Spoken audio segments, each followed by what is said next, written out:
High-quality architectural documentation requires architects to run multiple types of quality checks on their projects.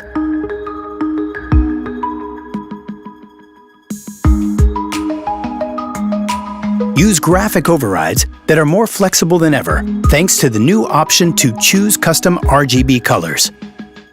Let's see an example of how to use this feature to check the fire resistance rating of all types of elements across the project. Let's look at the floor plan and the 3D view. We want to visualize elements with various fire resistance rating values using the same colors on both views. In this example, there is a graphic override combination already set up for this purpose, called QA Fire Rating. The yellow represents all elements with a 60-minute fire resistance rating. Orange overrides represent a 90-minute fire resistance rating. We will now create and add a new rule for the elements with a fire resistance rating of 2 hours.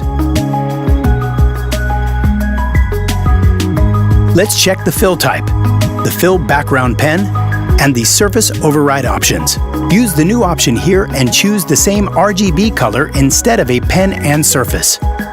Let's pick the same red color for both the fill background pen and the surface, so there is no need to create a pen and a surface attribute matching in color to synchronize visualization between 2D and 3D views. Check the fire rating categories relying on the colors on both views. Create a high-quality, accurate documentation while saving time thanks to Archicad's flexible graphic override functionality. To learn more about Archicad, visit graphisoft.com.